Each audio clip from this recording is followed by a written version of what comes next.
Hello friends, आपका स्वागत है हमारे इस यूट्यूब चैनल में। हम यहाँ टीचर से जुड़े हुए सामग्रियों की चर्चा करते हैं।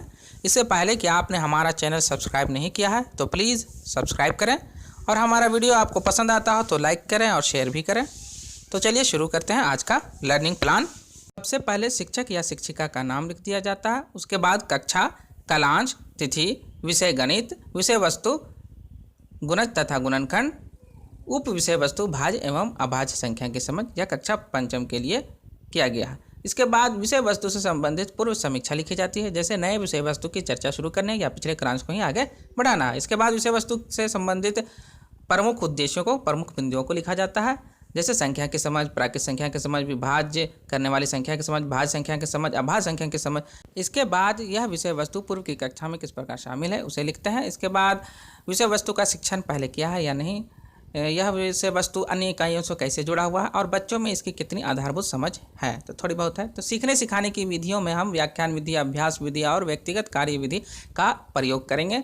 व्याख्यान विधि हम जानते हैं कि महत्वपूर्ण विधि है जो बच्चों में अवधारणा के मूल तत्व को समझाने में मदद करता है। अभ्यास विधि बार बार किसी भी कार्य को करने से, अभ्यास करने से बच्चे में उसकी समझ बढ़ती है और व्यक्तिगत कार्य से बच्चों में व्यक्तिगत रूप से विकास होता है।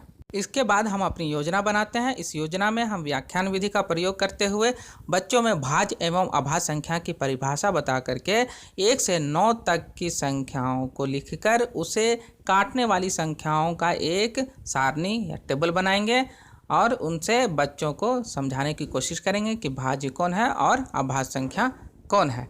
इसके बाद हम अभ्यास विधि द्वारा 99 तक की संख्याओं को भाज्य और अभाज्य संख्याओं में बांटने के लिए इसी सारणी की मदद से करने को कहेंगे। व्यक्तिगत कार्य रूप में पाठ्य पुस्तक में जो भी प्रश्न हैं उनको हल कराएंगे और अपने द्वारा भी कुछ प्रश्नों को दे करके हल करवाएंगे।